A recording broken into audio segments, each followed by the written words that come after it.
It was startling at first, the door to your home opening.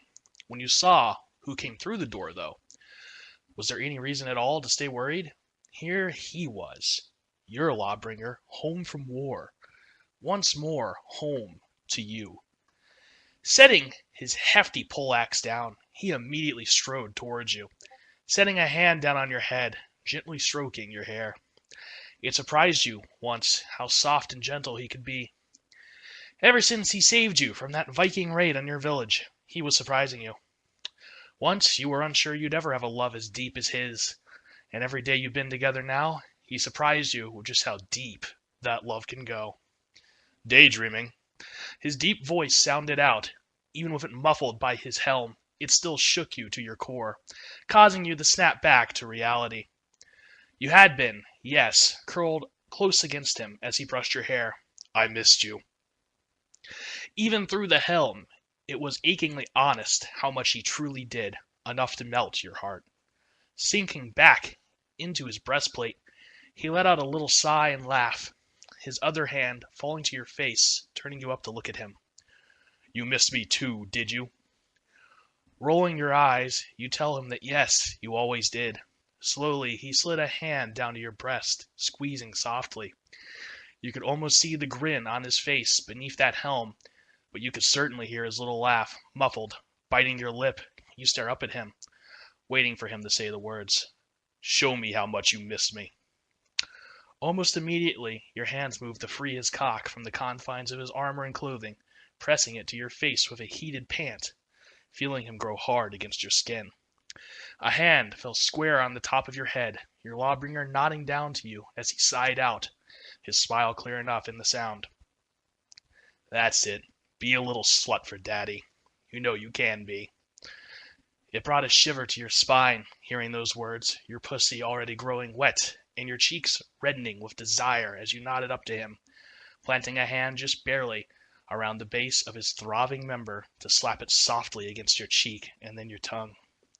Slowly you took the crown of it into your mouth, swirling your tongue around the head, sucking only to pull away with a pop. Each time you did, it pulled a groan from him, until eventually he pulled you in, forcing his cock into your mouth. You could only take half of it before you began gagging. But this isn't the first time you'd taken him like this, and it certainly wouldn't be the last. Fighting your gag reflex and working to relax yourself, you eventually managed to fit as much as you could into your throat, his armor stopping you from getting down the last inch or so. Such a good little slut, he growled out, beginning to pull you off of him. But you were determined, and you knew you could take every last inch. So you tilted your head and forced the last of it down your gullet, gagging yourself in the process, spittle and drool falling thickly down your chin as he groaned out, much stronger this time. When he finally pulled you off his cock, a string of saliva connecting you to the head of it, you knew there was only one thing for you to do. You kissed the crown, staring sweetly up at him with big, innocent eyes. The speed and fury with which he picked you up and planted you on your desk startled you, causing a yelp to sound from your abused throat.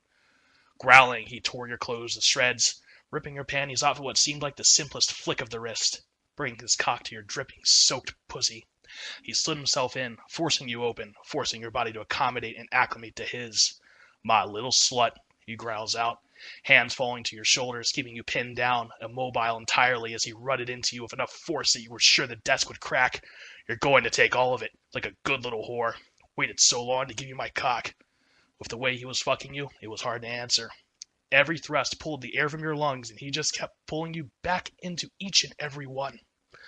No running, no flinching. He was large and certainly in charge. Laying back, you simply let him ravage you. Even with the head of his fat cock battered at your cervix, the only thing you could really do was breathlessly, wordlessly thank him, with your eyes, your moans.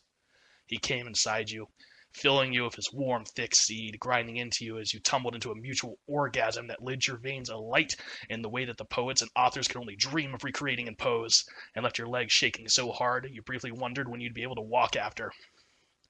As he pulled the full length of his cock free, setting it against your stomach, you marveled that you'd ever be able to walk again, or at least ever stop sitting on the thing.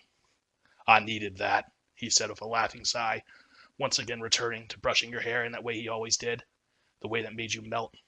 You needed the long arm of the law too, didn't you? You each shared a breathless laugh as he lifted you up once again, carrying you towards your bed. Yes, you did need the long arm of the law, but he gave you the law's third leg. That made him laugh even harder, his hand never stopping from brushing your hair. Slowly, you drifted off to sleep, safe and loved in your lawbringer's arms. Wow! Wow! Wow! Good fight!